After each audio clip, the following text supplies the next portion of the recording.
This is Modern Service Mastery, business school with boots on. Real lessons, real talk, and real growth for the residential service industry. Let's get to work. Before we even get into ride-alongs or coaching habits today, let's talk about something most companies in the trades overlook, the role of a resource manager. Now, that might not be a full-time HR director with a fancy title.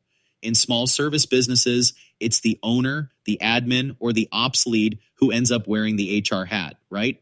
Exactly. And here's the thing. When we talk about retention, people often frame it like it's luck. Like, oh, we just got good people, or we pay better than most. But that's not it. Retention isn't about luck. It's about leadership. And you know who drives that leadership day to day? The person who keeps track of the people stuff. And there's data to back this up. Did you know Gallup found that employees who get daily feedback are 3 times more engaged compared to those who only get feedback once a year? 3 times. Let that sink in. Right, it's the resource manager, whether they're full-time HR or juggling 50 other things. They're the ones asking, how are we onboarding? Who's coaching? Who needs a little boost before they burn out? They're not just pushing papers, they're building people. Exactly. People don't leave companies just because of pay, even though that seems like the obvious answer. LinkedIn found the top reasons are a lack of growth and bad management. It's a clarity issue. People want to know where they're going and that their contributions matter. Oh, totally. It's like when I first got promoted to crew lead, right? I wasn't perfect, but my supervisor would pull me aside daily for 3 minutes tops. Just like, you made it easy for your crew to succeed today. Loaded right, clear direction, no chaos. That's what builds trust in the field. Or, hey, see how that edging looks cleaner? More of that. It wasn't all rah-rah, but it wasn't a performance review either. Those little talks, game changer. That's coaching, and Google's Project Oxygen identified it as the #1 trait of high-performing managers. Not the ability to do the work themselves, but to coach others effectively. And here's why coaching works. It keeps people aligned, engaged, and clear on how to get better. I'll give you an example. Oh, story time, let's go. This was a while back. Young crew member, barely a month on the job. She was bright, but she seemed overwhelmed. I started doing these simple daily check-ins. I'd ask, how did today feel? What's one thing you're proud of? What can I help with tomorrow? Within 3 weeks, she was sharper, more confident, and started coming to me with suggestions. Fast forward 2 years, she's now a crew leader herself. Seriously, just like that? Yep. Feedback isn't just about fixing mistakes, it's about fueling growth. You acknowledge the good, challenge the next step, and make it part of the daily rhythm. If you're not doing that, you're leaving untapped potential on the table. And if you're not growing people, you're going to lose them.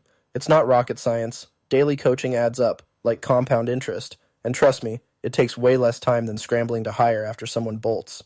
Absolutely. And here's the thing. This doesn't have to be complicated. Keep it real, keep it consistent, and people stick around because they feel seen, valued, and like they have a future here. And speaking of keeping it simple and consistent, one way we do this is through feedback loops that actually work. You've got your weekly stand-ups, end-of-day recaps, regular one-on-ones, and ride-alongs for salespeople and managers, all tools designed to keep the pulse of how the team's doing.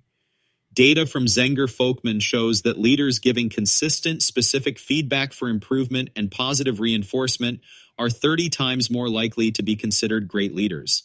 30 times. That's massive. Yeah, and let me tell you, those end-of-day recaps, money. Like every crew I've worked with, it doesn't matter how good or bad the day's been. If we don't talk through what went right and where we tripped up, it's like we're stuck in repeat mode the next morning. Same mistakes every time. Exactly. These loops build accountability without feeling like micromanagement.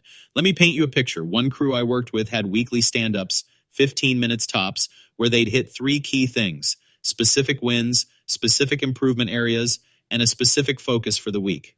Suddenly, everyone was on the same page. No, I thought you knew that moments, just streamlined intentional action. Oh, and don't forget the ride-alongs. Game changers. You can't fix what you don't see. That's why the best HR leaders and company managers bake ride-alongs into their coaching rhythm. Whether it's your sales manager shadowing a consultation or an operations lead riding shotgun on a maintenance route, this is how coaching actually happens in service businesses. 100%. That's real-time feedback. It solves problems before they snowball. And it's not just about efficiency. You want to connect with your people? Give them specific praise. Jake, the edging on that driveway was spotless today. Or, thanks for walking the client through the timeline. You nailed it. Those little moments add up. Totally. It's like building a playlist. Each bit of feedback is like adding a banger track. And by the end of the week, You've got a team that's jamming, you know? But here's the thing. It's got to be specific, like you said. None of that good job today crap, because that hits like a flat note. Couldn't agree more. And let's not forget the structured side of this. For team leads or managers, it's smart to have a scorecard. Track safety, quality, efficiency, and dependability. Whatever the key metrics are for your team, put them front and center. Enhancement goals and positive customer reviews for your account managers. It keeps everyone aligned on what really matters.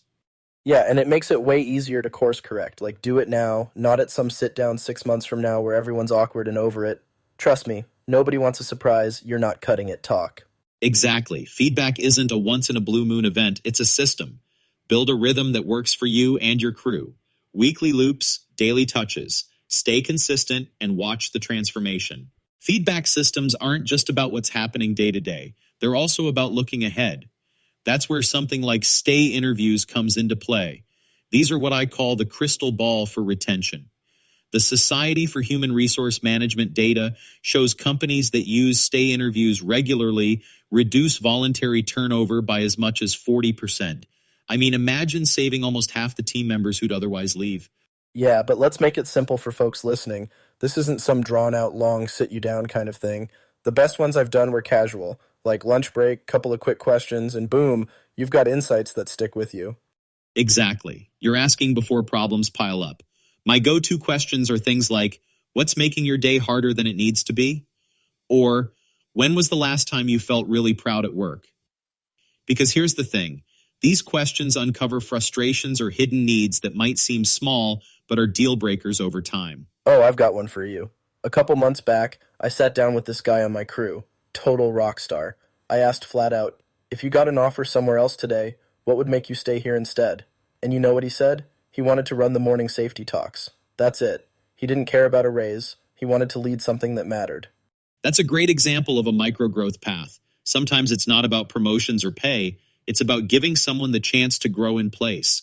You gave him responsibility tied to purpose. Bet he crushed it, right? Oh, totally. Safety talks turned into job site walkthroughs.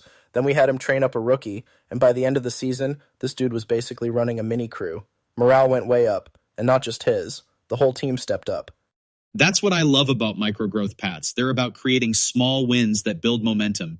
You can introduce a new tool, assign someone to mentor a junior team member, or give them a say in project planning. Small steps, but huge impact. And don't forget skill trees. People need to see their growth mapped out, like, okay, I mastered this job, what's next? Even if it's just a creative new title, it keeps the grind from feeling like, just a grind. Right.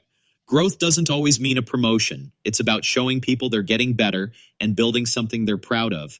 And that's where retention and progression go hand in hand. If you're growing people, you're retaining people. Yep. So here's the challenge for everybody listening. Ask yourself, what's one person on your team doing great right now? Acknowledge it, coach their next step, and maybe even roll out some growth ideas your whole crew can get behind. And here's your takeaway. If you don't have someone dedicated to growing your people, you're gambling with your future. If you're that someone, you're not alone. You've got tools, you've got a community, and you've got more influence than you think. And don't forget, lead your team, set the pace, and get the job done right. Retention isn't a mystery. It's a system. Build it, tweak it, and keep it simple. Just don't ignore it. You grow people, or you lose them. Keep leading, keep coaching, and keep raising the bar. You're not just building a team, you're building a place people are proud to be part of. Catch you next time. And hey, give your resource manager a high five. Or better yet, be the one who brings this to life. Thanks for listening to Modern Service Mastery Business School with Boots On. If this episode helped you lead, grow, or think differently, share it with your crew and keep the momentum going.